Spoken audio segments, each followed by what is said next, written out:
నమస్తే అండి. ఇక్కడ చూస్తున్నారు కదా! ఇవన్నీ కూడా సొర విత్తనం పెడితే వచ్చిన సీడ్లింగ్స్ అండి. ఎవరైతే మొక్కల్ని ఇంట్రెస్ట్‌గా పెంచుకుంటారో వాళ్ళందరికీ ఇవన్నీ ఇచ్చేసాను.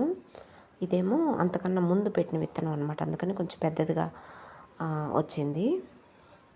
చూడండి, నేనేమో కొంచెం ఆకుకూర హార్వెస్ట్ చేసుకొని పప్పు చేసుకుందామని ఇట్లా మేడ మీదకొస్తే కాస్మోస్ ఇట్లా పొడి మొలిచేస్తున్నాయండి. ఎక్కడ పడితే అక్కడ పొడి మొలిచేస్తున్నాయి అనమాట.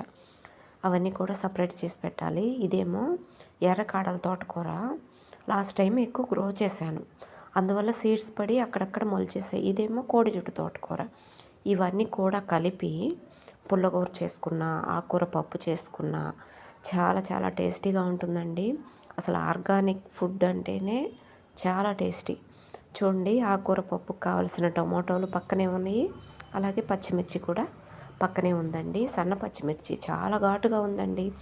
ఇలా కెమికల్స్ లేకుండా ఆర్గానిక్గా ఒక్క పూటైనా అమృతాహారాన్ని మన ఫ్యామిలీకి పెట్టగలిగితే చాలా చాలా అదృష్టంగా భావిస్తానండి నేనైతే.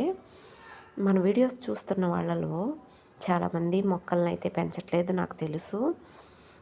అయితే కనీసం విషాహారాన్ని ఎప్పుడు పెడుతూనే ఉన్నాం మన ఫ్యామిలీకి. కనీసం ఆకుకూరలైనా మీరు గ్రో చేసుకుని మంచిగా మీ ఫ్యామిలీకి పెట్టండి.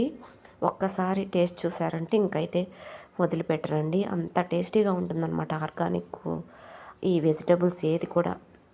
చూడండి, నా కర్రీకి ఎంతవరకు కావాలో అంతవరకు హార్వెస్ట్ చేసుకున్నానండి.